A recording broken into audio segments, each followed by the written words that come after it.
Hoje começa uma nova história. Que pressão é essa? Vim de um lar muito violento. Fiz um pedido de casamento, porque ele tentou tirar a guarda do meu filho. A primeira música do Jonathan foi com 7 anos. 1 milhão de CDs só ele. Pressão é essa? Pode, glamurosa! Atenção Rio de Janeiro, atenção Brasil. Hoje começa uma nova história, um espaço só nosso para você que acompanha a Mãe Loira, para você que faz parte do funk, para você que é mulher, né? Hoje, você sabe que eu recebo muitos convites para ir em podcast e eu nunca fui. Pela vida corrida, e eu acho que às vezes a gente tem que estar perto de quem a gente gosta muito. Do meu lado se encontra uma deputada federal que é muito minha amiga, minha conselheira, uma pessoa que me acolhe.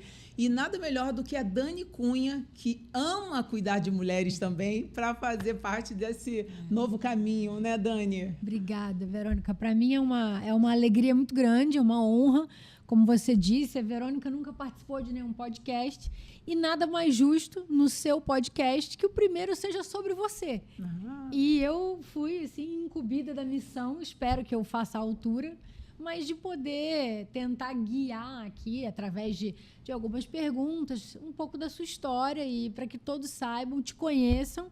E tenho certeza, quero te parabenizar pelo podcast, eu tenho certeza que ele, como sempre, vai revolucionar, vai ser um chamado, principalmente para mulheres, você vai ter aqui a oportunidade, e quantas vezes você me convidar eu vou vir, vai ser uma honra, e espero que aqui seja um palco de muitas ajudas, muitos momentos de Deus, muitas coisas maravilhosas a serem vividas, e também sempre resgatando a sua origem, a sua história, que é o funk. Imagina, vai ser um prazer ter uma autoridade que é amiga humana, porque às vezes as autoridades perdem esse lado, para nos orientar, para orientar você, mulher, você que de repente não sabe os seus direitos. Isso vai rolar muita coisa. E eu tô feliz. Dani, quais são as perguntas, meu Deus? Meu Deus, vamos começar. Aqui hoje a gente vai celebrar, através da celebração da nossa Verônica, da nossa Mãe Loira, a gente vai celebrar tantas outras mulheres e eu tenho certeza que vocês vão se identificar com isso. Nada mais justo para começar do que a gente começar falando do passado, né? Queria falar um pouquinho da sua infância, Verônica. Um pouco de como foi a sua infância, valores que você aprendeu na época, que você carrega até hoje em dia, que você passa ou passou para os seus filhos, um pouco de quem era a Verônica e como, e se esse sonho, esse seu eu gosto de dizer chamado mesmo, se esse seu chamado já tinha sido manifestado desde a infância. Dani, eu vim de um lar muito violento. Minha mãezinha tinha um problema grave com álcool, alcoólatra, e a pessoa, quando é alcoólatra, ela perde a noção. Então, eu era muito espancada, faltava comida, era impedida de ir para a escola, e eu sei que isso acontece ainda hoje dentro das comunidades. E isso mexia muito comigo porque eu não tinha esperança. E eu tenho certeza que existe um Deus muito poderoso que me deu direção nos momentos de mais dor que eu vivi, né? Se eu olhar para um lado, você não tem um pai, que meu pai não era assim muito jovem, não queria saber, e a minha mãezinha com problema, e um padrasto dependente químico. Nossa. Eu com 9 anos e com 10, eu casei com 16 anos. Casou nova. Muito nova. E eu acho que isso tudo foi me moldando. Eu falei até outro dia para uma amiga assim, olha, era para eu ser muito doida, mas, glória a Deus, nunca usei drogas. Glória a Deus, eu sempre tive o cuidado de cuidar dos meus, porque eu acho que, indiretamente, eu estava cuidando de mim. Com certeza. Quando eu chegava nos bailes, assim, e eu via aquele movimento, eu falava assim, nossa, são meus, eu preciso, é uma minha missão. Eu me curava cuidando deles. Como você conseguiu, assim, com uma infância muito difícil como essa, eu imagino que também deva ser difícil espelhar valores, né? E, ao mesmo tempo, não sei se esse foi o seu caso, mas muita gente, quando vive isso na infância, quer poder fazer diferente no futuro, né? Então, você diria que tiraram a sua infância de você, que você não teve a chance de viver uma infância, de poder sonhar, você foi fazer isso mais velha? Você diria isso? Com toda certeza. Eu não tive uma infância. Meu momento de lazer era ir para a escola, que era muito difícil. Que era uma fuga, né? De Era não uma tá em fuga. casa. Onde eu tinha comida. Então, é muito importante a merenda escolar, né? O único lugar que eu tinha uma comida decente, aonde eu tinha ali o apoio dos professores. Os professores são muito sagrados, porque é onde eu ganhava um abraço. Verônica, você é capaz. Porque até então você é um erro, Verônica. Você não tinha que ter nascido. Você acabou com a minha vida. Então, assim, são tragédias que as pessoas, quando te maltratam, elas vêm também de um grande sofrimento, né? Eu vejo isso. E eu tive uma avó, a mãe do meu pai, que ela era evangélica. Ela, quando minha mãe permitia, ela me levava para a igreja. Olha. E isso me dava muita força. Minha avó falava para mim uma frase assim: minha neta, aconteça o que acontecer, eu quero que você saiba que na vida os humilhados serão exaltados. Porque eu tinha assim, né? Eu tenho queimaduras no braço de cigarro. Era uma coisa muito estúpida. Era muito estúpida. E aí, eu ouvindo aquela avó, eu acho que foi me dando uma questão tão mais forte do que o meu entendimento. Eu acho que, com certeza, é um chamado de Deus. Que na minha comunidade, eu com 12 anos, eu dava aula para as crianças. Olha só, meu Deus. Imagina, a pessoa não ia para a escola e dava aula, mas eu cuidava com carinho. As vogais eu ensinava. E a minha comunidade me amava. Porque eu lembro que quando eu passava na rua, Dani, as pessoas falavam assim para mim: tadinha, essa menina é tão boazinha, mas ela apanha muito. Era assim, mas isso a gente precisa parar de bater nas nossas crianças, porque às vezes nossas frustrações, a gente quando desconta, a gente destrói um psicológico. Eu acho que eu tive a sorte de estar dentro de uma mulher maravilhosa, que era minha avó, porque ao meu lado, as mulheres dentro da favela são muito sozinhas. Sim, não tem referência, não tem esperança. E eu acho que a esperança veio, sim, da palavra de Deus, veio dessa mulher incrível, que eu amo de paixão, que eu sinto muita saudade, que é minha avó, que insistia comigo. E nunca desistiu de você. Nunca desistiu. Era o Eu Te Amo que eu ouvia, a única pessoa. Era o único Eu Te Amo que você tinha. E é muito louvável, Verônica, você ter passado por tudo que passou e, desde tão nova, estar preocupada em cuidar das pessoas. Talvez porque você não queira que as pessoas passem pelo que você passou. Eu acredito que, além de ser a sua história, que a nossa história, por melhor ou pior que ela seja, ela nos faz ser quem somos, né? Eu acredito muito nisso.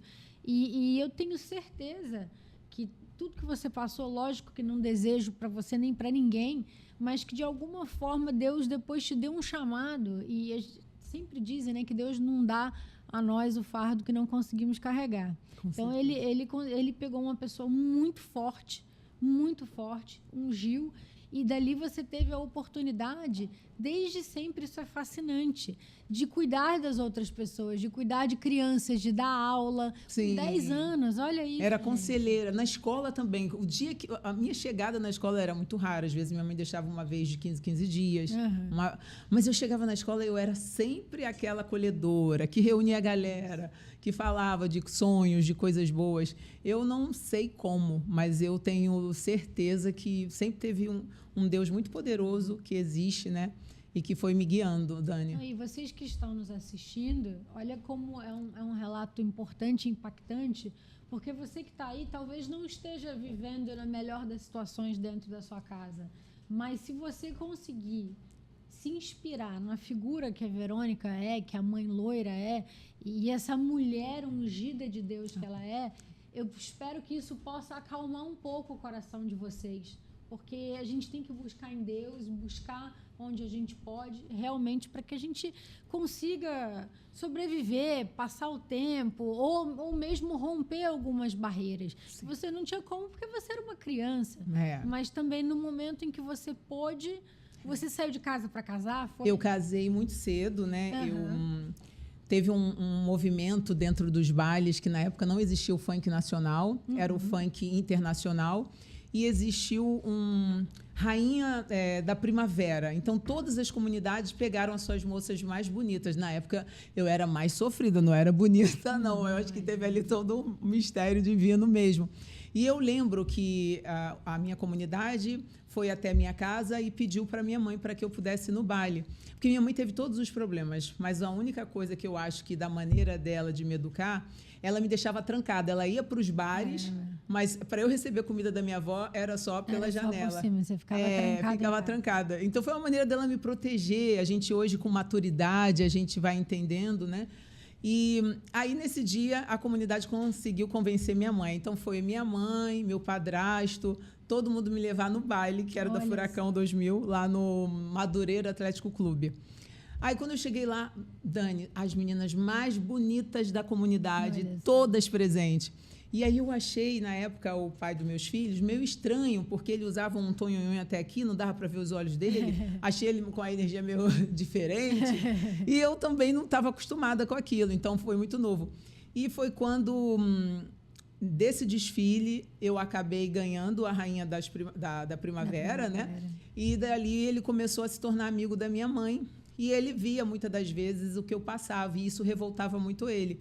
E aí, aquela história de ele 22 anos mais velho do que eu, aquela história dele falar da vida dele também, começamos a criar uma conexão e ele me pediu em namoro. Aí eu falei assim, olha, minha mãe falou o seguinte para mim, o dia que eu me perder a virgindade, o dia que eu me perder, ela falou que vai se entregar para a polícia, mas ela vai me matar.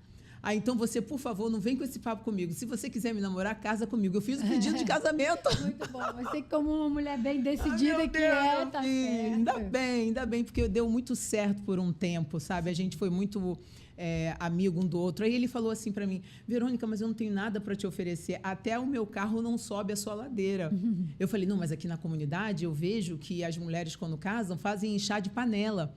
Então, a gente pode não ter nada, mas alguém vai nos ajudar. Com alguma coisa, né? Foi dito e feito.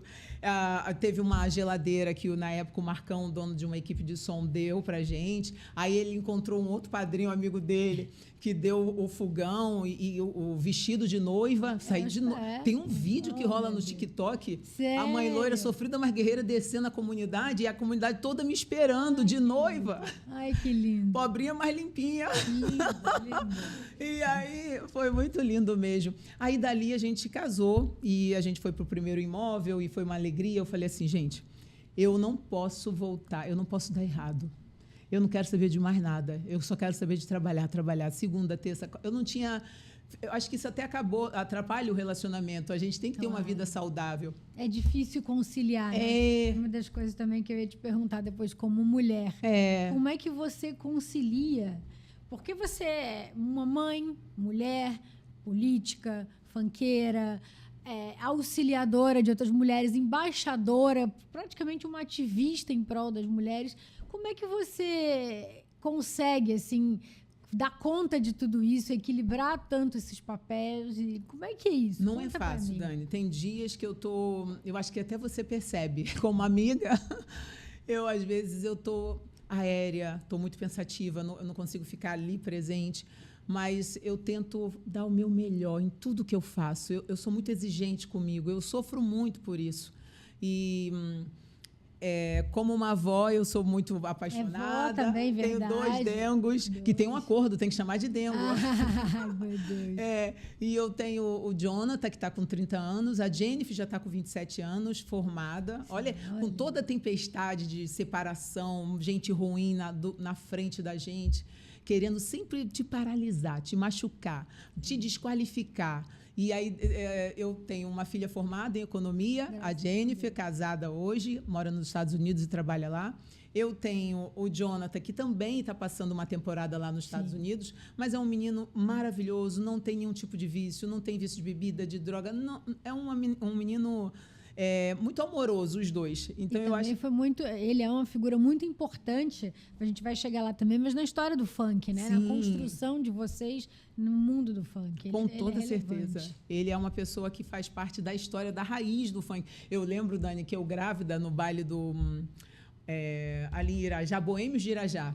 Aí a gente não tinha atração nacional, não tinha MCs, cantores da nossa...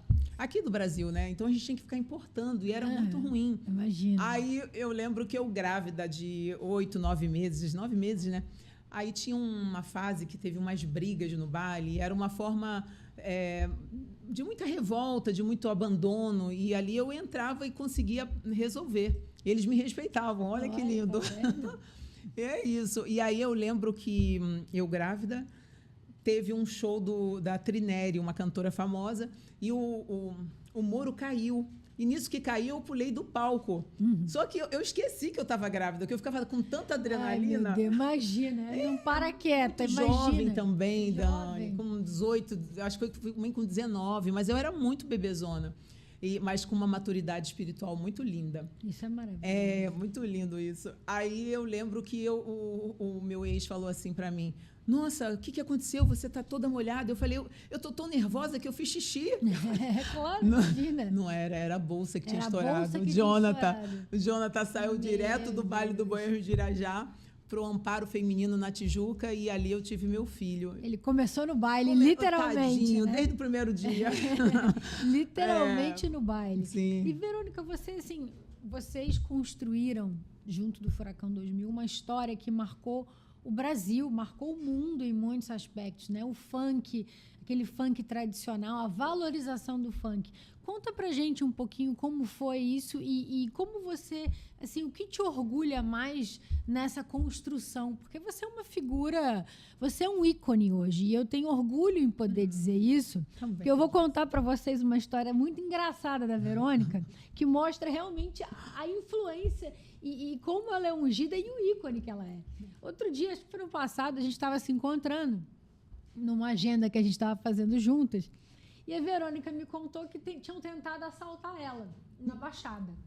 Aí disse que o rapaz chegou lá armado, não foi? Foi. Foi armado? Ah, não, passa o celular, passa não sei o quê.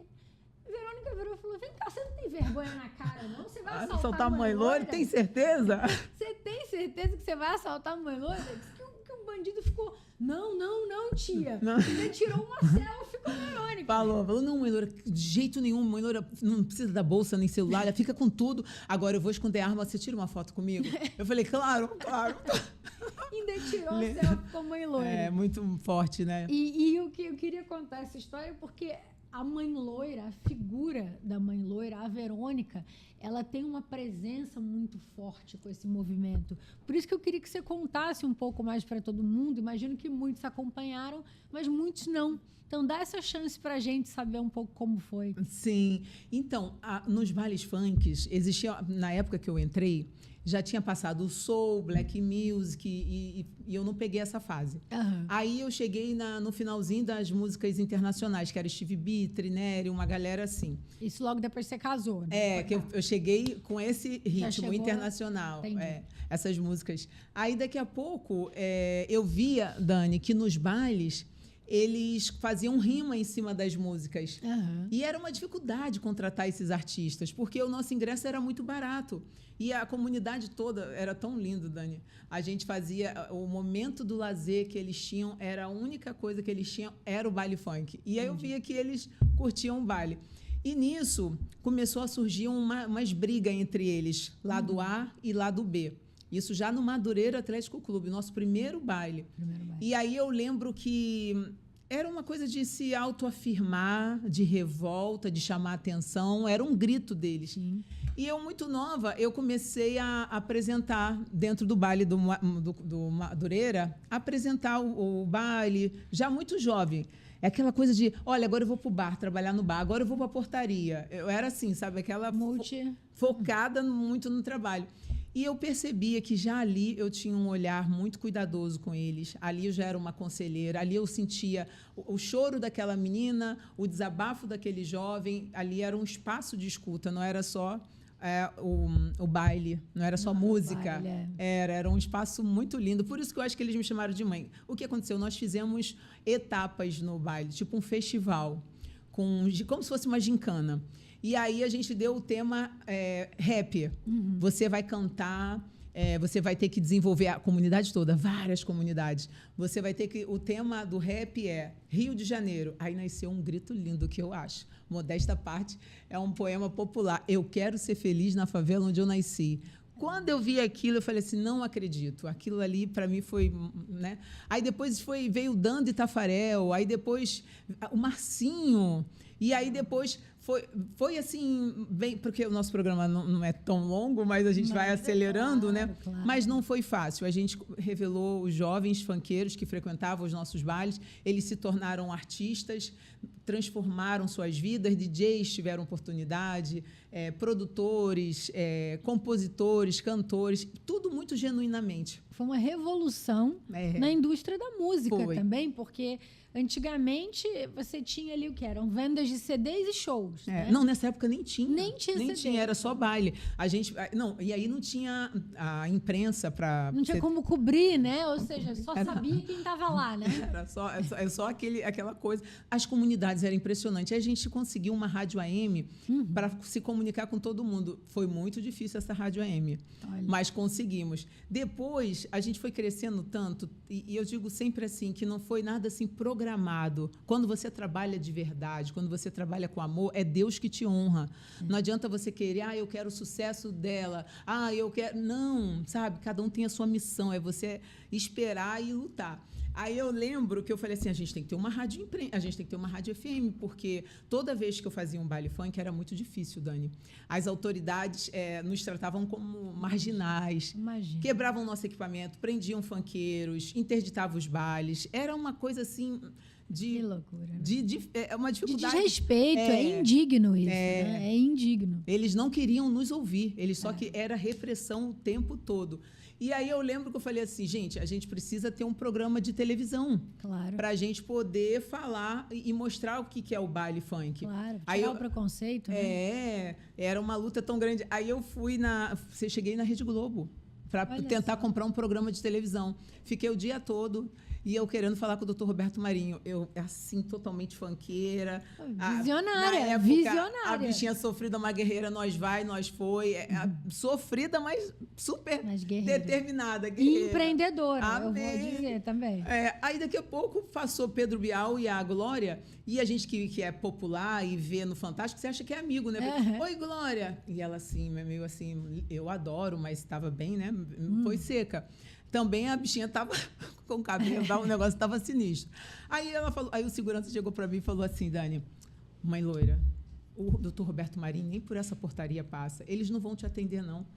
Pode ir embora, mãe loira. Porque eles frequentavam meus bailes. Eles frequentavam os bailes, claro. Aí eu fui e falei assim, então tudo bem, eles vão se arrepender, porque eu vou pro SBT agora e vou falar com o Silvio Santos. Não. Tadinha da bicha. E eu fui para São Cristóvão, que tem... O Silvio Santos ficava em São Paulo, mas realmente a cabeça da gente... Eu era só aquele baile, era só aquela bolha, por anos e anos e anos. E você tinha visão de crescer, né, Verônica? Desde o começo, você teve um olhar estratégico para crescer o negócio como um todo, para ir além de um baile numa comunidade, né? Para poder mostrar para o Brasil isso. Isso é empreendedorismo puro, desde muito jovem. Que lindo, né, Dani? Muito. E aí, sabe o que eu fiz? O SBT também não me atendeu. Aí o segurança do SBT falou, mãe Loura, tem uma emissora que é tipo AM, mas ela vai te recepcionar. É a CNT no Tuiuti, que fica na ladeira do Tuiuti.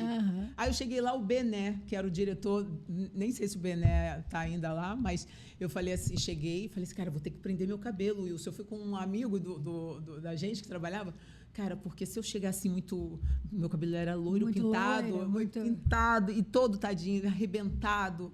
Aí eu falei assim, olha, eu vou chegar lá e vou tentar comprar esse programa.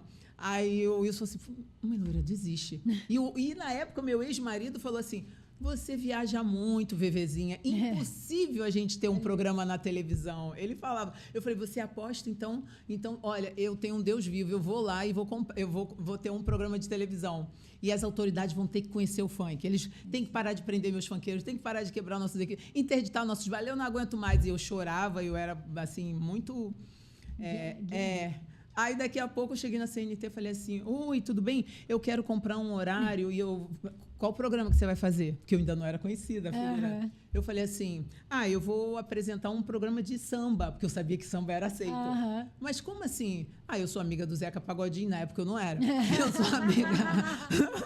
Eu sou amiga da Alcione, poxa, legal, claro, tenho aqui um horário. Que horas? De 12h às 2h. Eu falei assim, nossa, e sem dinheiro. Eu estou te falando que eu estava ali por um propósito para testar e para ver, para depois eu ir lá e comprar. Aí tá. Aí ele falou assim, então tá bom, marcamos aí fui para os bailes, pegávamos sempre o dinheiro que pagava, era a gente deixava de investir. Muitas das vezes eu e ele fomos 6 vezes despejados, mas a rádio e a TV não saía do ar. E ali era uma fábrica de talentos, de transformar vidas. Ali era algo assim tão bonito. E aí o que aconteceu na CNT? Mas é isso, vocês conversaram falando sobre samba ou não falaram sobre samba? Não foi. Daqui a pouco, na porta da CNT, chega 3 ônibus. Os funkeiros eu tinha que alugar porque eles não conseguiam transporte. Claro. Nenhum ônibus parava para eles. Aí chegaram 3 ônibus lotados de na funkeiros. Emissora, pá. Mãe loira, furacão, Eu falei, meu Deus, silêncio. Tudo vai acabar. Dani, sinceramente, o Bené chamou o batalhão. Batalhão. Então, ficou cheio de policiais lá. Eu falei, por favor, me escuta. Você viu como eu fui lá e eles ficaram em silêncio? Eles me obedecem muito, eles são como meus filhos, você pode confiar. Aí ele falou assim, como seria esse programa? Ele estava meio sem opção, né? Tinha uma galera ali.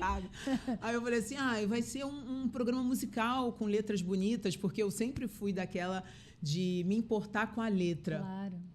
Eu acredito que a letra, por exemplo, se você ficar ouvindo uma letra de traição, você vai acabar influencia a música, tudo que entra. Dentro de você. E aí eu sempre valorizei muito o amor dentro do baile, né? E aí eu falei, aí a gente foi a fazer o programa. O meu primeiro, eu acho que foi o primeiro, foi o Marcinho. Foi Dando Tafarel, não lembro tanto, Dani. Eu sei que o Marcinho não era o convidado principal, não existia ainda. Eu amo o Marcinho. Se ele estivesse vivo, estaria aqui com a gente agora. É um amor, ser humano incrível. E aí ele chegou para cantar assim, quando eu estava triste, na fila. Aí o Rômulo... Aí o pessoal lá do outro lado falou assim, impossível, esse rapaz nem canta, olha a voz dele. Eu falei, tu já ouviu as letras? Ele colocou o sentimento dele na melodia, eu falando, né?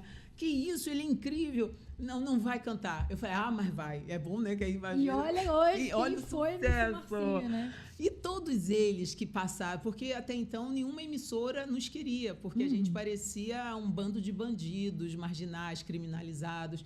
E aí, eram muito julgados, né? Muito julgados. Muito. Aí, quando a gente foi para a televisão, Dani, começamos a criar, transformar a vida desses jovens, né? Com a oportunidade de cantarem. Ok, fomos lá, mas isso não foi o bastante, porque a gente tinha um programa também na Rádio Imprensa, de 2 horas. Esse programa na Rádio Imprensa, nós tínhamos 500 mil ouvintes por minuto. Olha. Parávamos o Rio de Janeiro todo. É muito legal esses dados, né? Muito, muito relevante. É muito lindo, porque ninguém dava nada. A gente era os improváveis, né? Nem família queria estar perto, porque cada vez que você é despejado, então ali... A família já pensa, é problema para mim, né? Então, eu acho que quando a gente foi ali trabalhando... Na época que a gente começou a dar muita audiência, a gente continuou, mesmo com muita audiência, continuamos a ser muito perseguidos. Talvez até porque como aumentou o alcance, sim, talvez até sendo perseguido por outras pessoas que até autoridades potentes. Eu lembro que tinha um juiz muito, muito poderoso na época, que ele tentou tirar a guarda do meu filho. Que isso? Foi um escândalo na época. Ele, com 7 anos, ele cantava e fazia muito sucesso. Sim, eu ia perguntar isso. Foi a primeira música do Jonathan, foi com 7 anos, né? Não tem como. E arrebentou. Parou o Brasil. 1 milhão de CDs, só ele. Olha isso. Só ele, com o CDzinho dele. Ele foi realmente um fenômeno. E aí, Deus, né, na verdade, nunca é a gente, eu acho. E aí, esse juiz chegou no jornal O Globo, que iria tomar a guarda do Jonathan, porque ele tinha 7 anos, não tinha como cantar aquela letra. Eu sou o Jonathan da nova geração, funkeiro de verdade, curte com a furacão. Dance potranca, dance com emoção. Essa coisa era muito vulgar na cabeça do juiz. Na cabeça do juiz. Aí eu peguei e falei na época, na rádio, sem orientação, se eu tivesse você ia falar, não, amiga, não faz isso. Mas às vezes, olha, eu vou dizer uma coisa, essa espontaneidade te levou a muitos lugares. Foi. Te levou a muitos lugares. Aí eu falei assim, tem um juiz aí que está cheio de crianças na rua, meu filho estuda num colégio muito bom, coisa que eu nunca tive na vida. O meu filho vai para os bailes, não vai para minhas reuniões, comigo. Eu não deixo meu filho fazendo show ou indo para baile funk com 7 anos de idade. Como que querem tirar a guarda do meu filho?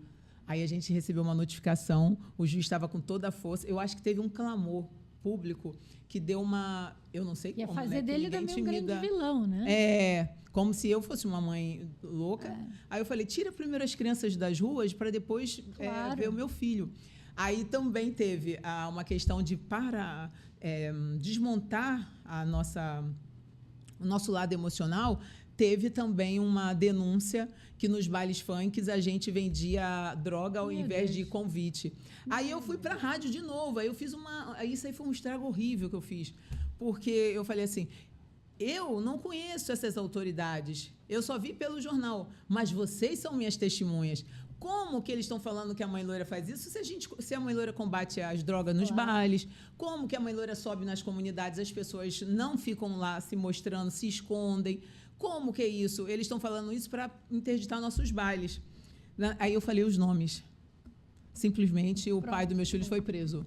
Uau. Com a denúncia de que tinha um ex-presidiário que acusava ele de vender. Eu tenho meus problemas do outro lado, mas isso é impossível, entendeu? Eu torço muito hoje, com mais maturidade, que todo mundo seja feliz, mas isso foi injusto, foi criminoso o que fizeram com a gente. E ali, depois, quando eu comecei a falar... Eu lembro que na Rádio Imprensa, que é da família Cury, da Eunice Cury, que é a Rádio Imprensa é a Jovem Pan. Aí eu cheguei na rádio chorando, eu não tenho ninguém, eu não conheço nem advogado, eu nem sei o que é isso, me ajudem, porque o pai do meu filho está preso, não sei o quê. Aí eu sei, Dani, que se fosse época de celular, ia ser muito lindo. Ia ser esse clamor lotou a porta da rádio, lotou a Polinter, que era onde ele estava preso. E nisso, na época, uma delegada chegou para mim e falou assim, a próxima a ser presa é você, para com essa ruaça na sua rádio, você está dando problema para a gente. Quando falou isso, aí eu peguei e falei assim no ar, eu não sei se foi uma delegada, mas ela disse que era delegada. Meu Deus. Aí eu falei assim, alguém tem que me ajudar, algum funkeiro deve conhecer algum advogado. Aí daqui a pouco chove de advogados na rádio, a dona Eunice Cury entra e fala assim, minha filha, você parou o telefone, eu não consigo trabalhar, a rádio. Tá ligando um monte de advogados. Eu falei assim, não, mas eu não confio, não sei o quê, eu chorando, né? Aí ela falou assim, não, mas ligou uma pessoa aqui muito importante. Essa pessoa é do Viva Rio. O que é isso, Viva Rio? Aí ela falou assim, é uma ONG que cuida muito pelas causas sociais e tudo mais. E o Rubem quer ouvir você, é lá em Santa Teresa. Mas vale a pena? Esses caras são sérios? São muito sérios. Aí eu fui. Quando eu cheguei lá em Santa Teresa, eu contei, ele conta a história. Aí eu contei, aí ele falou assim para mim, quem me falou foi meu filho Tiago, que ele frequentava seus bailes escondido. E ele te viu chorando na rádio e ele está pedindo para eu te ajudar. Olha isso. Aí você vê que lindo. Eu fico até muito emocionada sempre, porque eu vou morrer com essas coisas, dessa história, né? E aí eu lembro que ele falou assim, eu vou te indicar um advogado, que esse advogado criminalista é muito bom. Qual o nome dele? Dr. Arthur Lavigne. Mas aonde? Na Nilo Peçanha, número 50. Chiquérrimo, aquele prédio maravilhoso, chique demais. Aí eu fui lá de funkeira, com o cabelo desse tamanho, com aquela coisa, né? Aí eu cheguei lá, o doutor Arthur Lavigne, cara, eu fico lembrando, né? Eu falei assim, doutor, eu não conheço o senhor não me conhece, mas eu sou muito honesta. O senhor defende meu marido, eu quero que ele saia de lá, porque isso... Mas eu vou pagar o senhor quando eu puder. Ele falou, não, minha filha, aqui tem vários advogados, você vai ter que pagar. E aí eu falei assim, olha, eu vou fazer o baile esse final de semana, eu vou pegar tudo que eu tenho e vou pagar. Eu vou deixar de pagar a rádio e a televisão e eu vou vir pagar o senhor. Aí ele falou assim, não, minha filha, tem que ser assim, assim, assado. Dani, eu sentei no chão da sala dele, coitado, aquele homem fino. Aí eu sentei no chão, meu Deus, em nome de Jesus está repreendido, que ele toque no coração dele, não sei o quê. E ele fechou a porta, me deixou lá e foi atender o povo. Daqui a pouco ele entra, é muito lindo isso, ele entra e fala assim para mim, minha filha, levanta, eu vou defender seu marido, você me paga quando quiser. Eu falei, o senhor está se livrando de mim. Aí ele, não, eu vou ajudar. E ele ajudou. Na época ele foi preso 2 vezes, ficou 2 meses, depois foi condenado 10 anos e foi absolvido aqui no Rio de Janeiro. E você vê, a repressão era tanta. Tanta, né? O desejo de... Você falou uma frase, quando você estava falando do MC Marcinho, que eu anotei, E eu queria fazer um correlato com tudo isso, né? Você falou que ele fazia um grito pela liberdade. Sim. O Cidinho Toca. O Cidinho, perdão. O Cidinho Toca. Você diria, assim, que o seu engajamento, né, no movimento como um todo, porque foi mais do que ser uma funkeira, você lutou para crescer o movimento do funk. Você diria que isso também talvez não poderia ser um grito pela liberdade? Não só seu, mas com certeza. Com todas as pessoas ali. Porque me doía aquela coisa da gente ser tratado como marginais. Eu não conseguia ser ouvida para falar deles e eles eram o tempo todo massacrados. E aí eu falei assim, a gente vai ter que ter uma rádio. Então, eu acho que foi um momento muito revolucionário. Foi um grito de um brado, né? Foi um... E assim, Verônica, é tão fascinante ouvir, porque assim, você conquistou tanta coisa do seu jeito, conquistou mesmo. Então, você correu atrás. Eu tenho essa filosofia de vida muito também, que na vida a gente já tem. O resto a gente corre atrás, né? E você é o grande exemplo disso. Você mostrou que o céu é o limite para quem quer. Então você falava, não, eu vou no Roberto Marinho, ele não me atendeu, tudo bem, eu vou no Silvio Santos, ele não me atendeu, eu vou no próximo porque alguém vai me atender. E isso é uma filosofia de vida, não só de sobreviver, mas uma filosofia de quem quer vencer na vida, né? Tem gente que pode falar, ela não tem limite. É o contrário. Essa garra, essa gana de fazer acontecer, sem sombra de dúvida, foi o que fez do funk, da Furacão 2000 e do movimento como um funk como um todo, ser conhecido mundo afora. Sim. E os números são fascinantes. Aí eu queria te perguntar, assim, eu sei que essa é difícil, mas dentro de tantas essas conquistas, qual foi a mais marcante para você? E que até hoje mexe comigo é ver as vidas que foram tocadas de alguma maneira por mim, transformadas. Às vezes eu estou na rua, outro dia eu estava lá na cafeteria Colombo, aí eu estou sentada com 2 advogadas conversando, aí vem um cara com um terno bem vestido. Eu falei, cara, eu não sei, como é que ele está chegando assim, que eu sou meio radical. Nos bailes eu nunca fui cantada, então eu sempre muito respeitada, graças a Deus. Aí eu falei assim, cara, assim... Aí daqui a pouco ele falou assim... Mãe loira, aí eu falei, então é meu filho, pode falar. Aí ele falou, poxa, eu ia pro seu baile no Caltrim Clube da Praça Seca, eu brigava muito, e você sempre chegava lá e falava da importância para a gente estudar, de estar longe das drogas, das más companhias. Eu queria arrebentar, era meu pai, porque ele era alcoólatra, espancava minha mãe, então eu ia pro seu baile para extravasar, e eu nunca esqueci você. Eu estou extremamente emocionada, e as 2 da Câmara Ana, que estava comigo, e a Bela também, aí eles falaram assim, ele falou, hoje você tem um funkeiro advogado, guarda, e eu estou te seguindo no Instagram. Eu falei, que lindo. Alguns se perderam, mas temos funkeiro juiz, advogado, dentista, mães maravilhosas, empreendedoras. Então, assim, de alguma maneira, eu acho que foi a minha maior realização, ver o sucesso deles como se fosse o meu, de verdade. Eu não estou falando isso, é do fundo do meu coração. E é muito fascinante, porque eu estava aqui pensando, falei, daqui a pouco a gente vai ter que dividir isso em 2 episódios. Tem muita história. Tem muita história. E espero que sempre aqui você tire um tempinho de entrevistar outras pessoas, mas para contar um pouco mais, porque é fascinante. Agora eu já ia perguntar, você depois foi para a política. Fui. Como foi esse outro chamado, vamos dizer assim? Na verdade, eu nunca sonhei com a política. E, pelo contrário, eu acho que muita gente tem ainda essa mentalidade de odiar, não quero. Eles, às vezes... Também como faziam do baile, né? Eu falava... Depois que a gente fez sucesso na TV e na rádio, aí apareceram algumas pessoas que só na época da campanha conseguiam chegar perto. Depois eram os mesmos que perseguiam a gente. Então eu tinha pânico. E aí, quando eu me separei da Furacão, me separei da família, lá na questão que aconteceu, né? Eu fui para 100 quilos, entrei numa depressão muito grande. E eu não sabia o que era depressão. Eu fiquei por 8 anos depois da Furacão, num luto muito profundo, paralisada. Mas nesse momento do luto, Deus é tão perfeito, tão perfeito. A gente tem que ter fé, gente. A gente tem que fazer a vontade. O segredo é fazer a vontade dele, não é só orar. É isso aí. E aí no momento de desespero, eu falei assim, cara, o que eu vou fazer? O que eu amo fazer é cuidar dos jovens, né?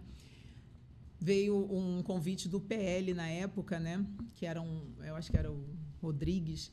Aí ele falou assim, tô sabendo que você saiu da Furacão 2000, você não quer um desafio na sua vida, não? Falou desafio, eu falei... Pronto, rapidinho ela já brilhou o olho, lógico. Aí eu falei assim, mas como seria isso? Você seria candidata. Aí eu falei, aqui é vereadora. Eu falei, então eu topo. Vambora, eu topo. Dani, meu Deus do céu. Isso com o hiato de 8 anos, né? Eu Olha tava... isso. Não, assim que eu saí da Furacão, mesmo deprimida com 100 quilos, 1 ano depois eu recebi o convite. Aham. Então a única coisa que eu me permitia fazer era ir para a rua, onde eu me sentia acolhida, amada, Sim. e casa. Eu não tinha aquele momento nenhum de lazer. De eu continuei interação. muito... E ali eu fiquei sem tomar remédio 8 anos. Até um dia que eu saí correndo com uma síndrome do pânico horrível. Eu saí na linha amarela correndo, larguei meu carro. Aí pararam 2 carros com mulheres. Aí elas falaram assim, mãe loira. Aí eu falei assim, não, eu estou morrendo. Me ajuda, me leva para o médico, eu estou morrendo. Eu estava muito doente. E elas pararam o trânsito, e a Lanza depois também parou, e eu correndo ao contrário. Vinham os ônibus, todo mundo, e eu correndo. Então, ali eu vi o quanto que a gente tem que cuidar da saúde mental. Ali eu comecei a me cuidar. Como eu adoeci com a distância, com a separação, com o funk, que eram meus filhos, né? Não biológico, mas do coração de uma luta. Então, eu fiquei muito doente. E a campanha? Volta lá, porque eu dei uma viajada. Aí, o primeiro mandato... Eu fui a 3ª mais votada do Rio de Janeiro. Olha isso. Aí tem aquela galera do contra, né, Dani? Sempre. Que olha, só Deus. Fala assim, na sua vida tiveram muitas tentando fazer com que eu parasse, desanimasse, me machucando o tempo todo. Aí falavam assim, uma plateia, olha, ela só ganhou porque ainda está com a fama da Furacão 2000. Essa aí não ganha nunca mais. Só foi essa ondinha da Furacão. Sem a Furacão, quem é ela? Acabou. Assim, aí eu chegava nos lugares, alguns MCs mudaram comigo, que me machucou muito, porque eu fui a pessoa que mais acreditei neles. Que mais investiu neles. Entendeu? Eles me deram muito desprezo. Foram poucos. Marcinho fez a música Glamurosa Rainha do Baile. Nesse momento que eu estava sozinha, separada da Furacão. Ele me ligou de madrugada e falou assim, amiga, fiz uma música para você. Eu falei, canta para mim.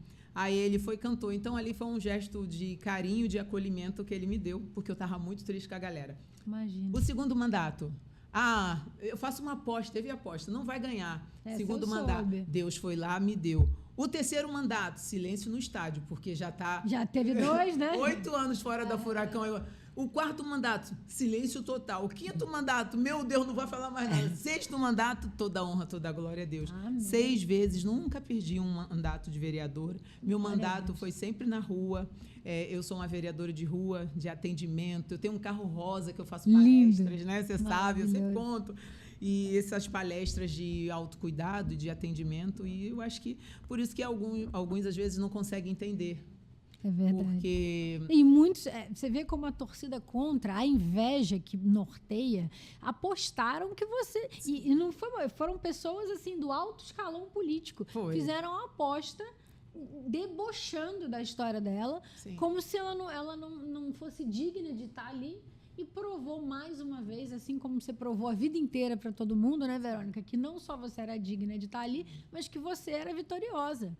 E vitoriosa muito mais do que talvez todos eles somados, que são pobres de espírito. Sim. E não tem nada pior na vida do que a gente ser pobre de espírito, né? Sim. Essa é a grande verdade. Não, e tem gente, Dani, que eles querem te diminuir te desprezando. Sim. Quando, por exemplo, eu fazia uma audiência pública em defesa das mulheres. Aí, aqueles olhares, sabe assim, o que ela está fazendo? Quem é ela para fazer? Ela e pra olha fazer? como influencia. Não é verdade? E aí eu fingia que não via, sabe? Eu já ignorava. Então, eles me maltrataram muito dentro da política, mas eu nunca olhei para a maldade deles. Eu sempre olhei para um Deus vivo e você sempre esteve preocupada, você não estava preocupada com os políticos, você tem que estar preocupada com o povo, que é quem te elege para estar ali, né? Essa é a grande verdade. E, Verônica, eu quero pegar esse gancho, que agora a gente, se deixar, a gente vai ficar mais um tempão, por mim, mas porque tem uma parte final que eu prometi a um senhor Jonathan que eu ia fazer. Ele é um fofo. Então eu quero Tá torcendo pela gente. Não, ele é maravilhoso e tem uma trajetória, assim, você vê você vê ele falando. Esses dias eu estava escutando um áudio dele que viralizou e como uma pessoa séria falando, um homem, assim, de família também. Sim. E isso é fascinante. Mas, assim, você ainda é muito jovem, sua vida começou muito cedo. Começou mas muito você cedo. tem uma vida ainda inteira pela frente. E eu queria te perguntar isso, assim, o que você tem, assim, um sonho que você ainda não realizou, um legado que você queira deixar? O que você, assim, pensa nisso? E o legado que eu quero deixar é que mais mulheres tenham seu espaço, que mais mulheres possam enfrentar todo esse sistema violento que desmerece a gente o tempo todo. Eu quero deixar que não existe o impossível quando você tem fé. E um sonho meu é continuar vendo o sucesso de hoje, essa nova geração do funk. Eu falo, meu Deus, eles não têm noção de nada. Eu falo assim, eles não sabem o que era fazer um baile funk, o que era ter rádio, o que era ter televisão. A vida tá fácil hoje, né? Depois que estourou, aí todas as grandes emissoras levaram. Claro. Mas antes a gente tinha como se fosse lepra, ninguém queria. Claro, imagina. E aí eu acho que esse é um sonho, até hoje, ver o sucesso de muitos funkeiros. E um sonho também, eu acho que é a gente conseguir, Dani, de uma maneira, dentro das comunidades, levar mais qualificação profissional, independência, porque hoje as mulheres estão deformadas, estão destruídas. E essa coisa, eu vejo, Dani, você como deputada federal, por isso que eu amo você e te respeito demais, você se importa. E é muito difícil na política as pessoas se importarem, a sensibilidade humana, ainda bem. E eu vejo que você cuida dessa parte. Por isso que eu me identifico tanto com você. Não, então, eu acho que a gente tem que levar. É verdadeira. Não, e temos que levar realmente. Essa independência profissional, liberdade para as mulheres. Liberdade para as mulheres. Isso é muito importante, sem sombra de dúvida. E até você acabou falando do que eu ia falar, qual era a sua visão para a mulher. E é isso, é a liberdade, que a mulher ela pode estar onde ela quiser, que a gente consiga munir as pessoas, sobretudo as mulheres, com ferramentas, né? Porque muitas delas são mães solteiras ou casadas, mas não conseguem fazer nada, não podem trabalhar, aí perderam a chance de trabalho porque passou muito tempo. Então, assim, você, além de tudo, é uma grande empreendedora. E eu acho que isso é uma coisa que une muito a gente. É verdade. Como a gente vai, e eu tenho certeza disso, que a gente vai levar a voz do empreendedorismo feminino para todos os cantos desse Brasil. Esse é o nosso propósito. E eu estou super animada. É o nosso grande propósito. De poder chegar em cada comunidade, você ter ali um curso técnico, uma palestra de pessoas técnicas que entendem, que se preocupam, que não é um marketing, é de alma, é de coração, é muito maior. Se fosse marketing, já tinha passado. Eu sempre falo, Dani, o que é de mentira tem prazo de validade. É verdade. A verdade, ela tem uma força tão linda que ela perdura. A maldade que acontecer não tem a força que a verdade tem de destruir, né? Amém, grande verdade. E aí eu queria fazer agora uma coisa mais leve, assim, mais descontraída, que é uma dinâmica que é o seguinte: eu vou falar uma palavra e aí você diz o que essa palavra significa para você. Tipo, bate bola. Tá, vamos embora. Mas assim, primeira coisa que vier na sua cabeça. Tem que ser rápido. Não precisa pensar muito. Mas vamos lá. Família. Minha base é tudo que eu tenho de mais importante. Amém. Resiliência. Eu acho que é a minha vida. Eu acho que eu sou uma mulher que, nossa, sobrevivi o impossível. Eu sou um milagre. Amém. Eu creio nisso. E fé. E fé é meu combustível. De todo dia, meia-noite, eu estar lá de joelho, numa corrente de oração. A fé é o que me deixa de pé. Se eu não tivesse Deus, eu não sei o que seria. Sucesso. Sucesso para mim é você ver o seu trabalho, não pessoal, mas as pessoas que te cercam, a gratidão que elas têm. Para mim, o abraço que eu ganho. Chega no mercado, Dani, eu posso estar no posto de gasolina, eu posso estar lá em Ipanema, todos os lugares e classes me dão um abraço. Eu acho que esse reconhecimento é uma bênção. Maravilhoso. Funk. E funk para mim é uma ferramenta de transformação.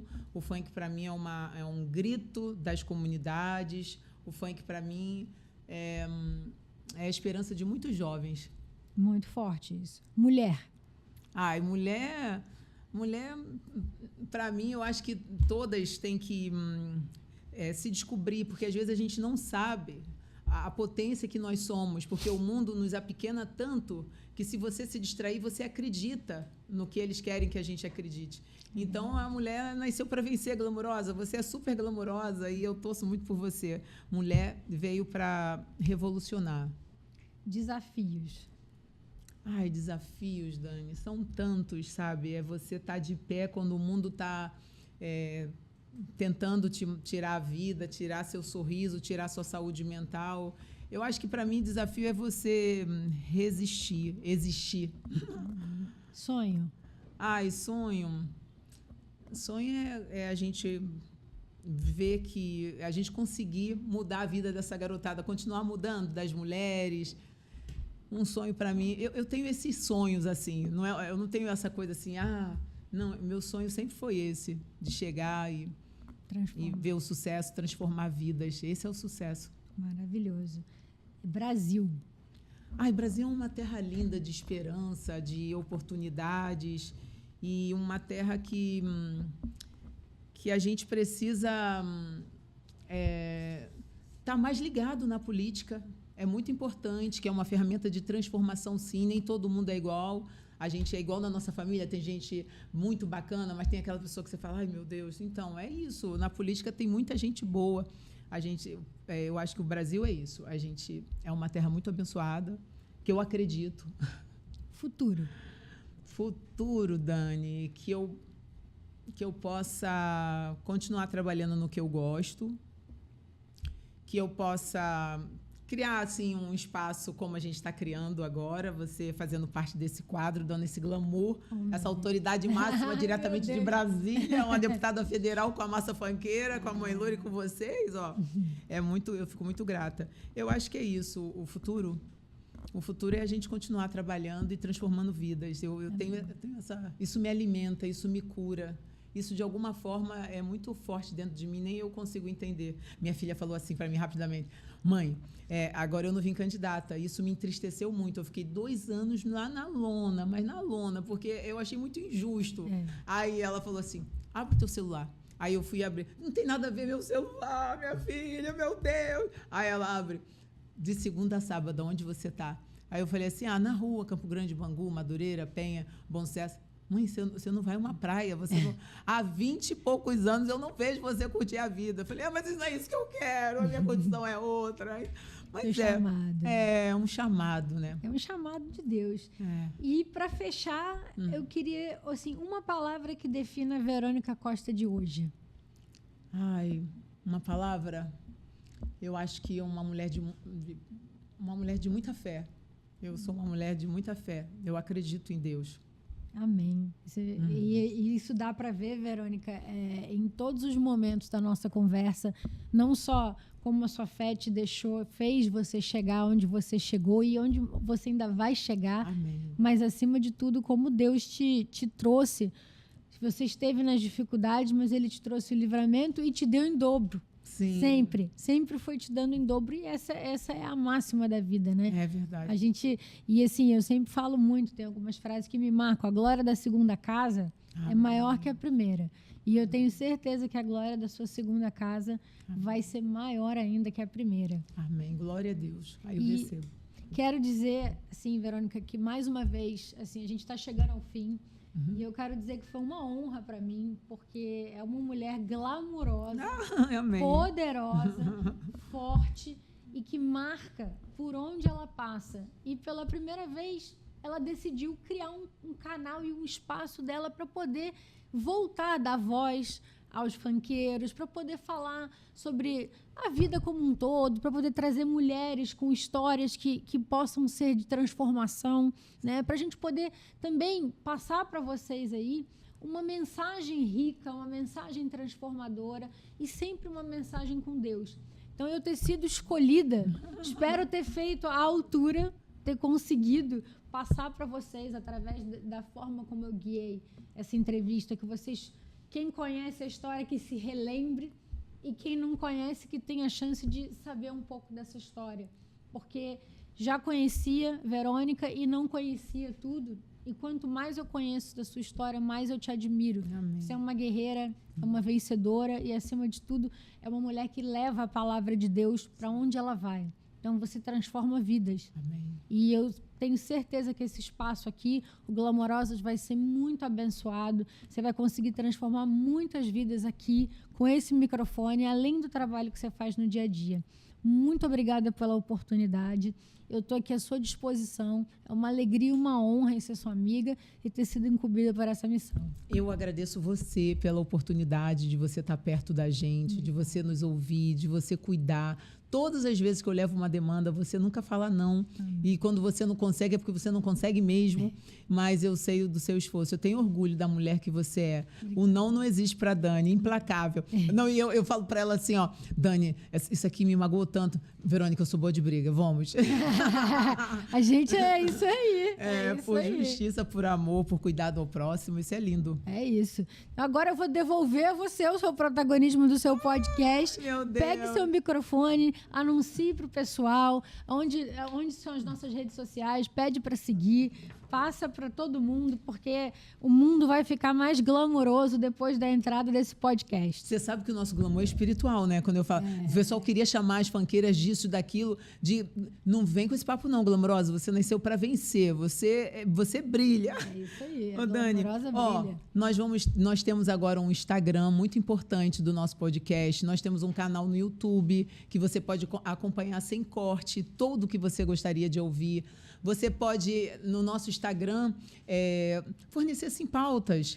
Olha, a Mãe Loura, a Dani, que faz parte sempre que eu vou chamá-la, né? Porque ela faz parte também da minha história de luta, ainda mais nesse momento tão difícil da Mãe Loura.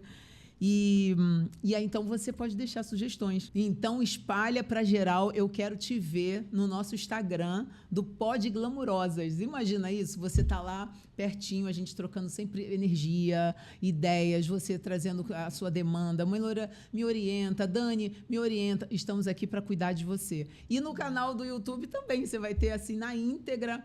E você pode compartilhar para nos ajudar nessa corrente, porque essa corrente é do bem, essa corrente é para transformar vidas. Espalha para geral, ó. Um beijo, amo vocês. Um beijo, muito obrigada, gente. Obrigada, Dani. Obrigada. Que pressão é essa?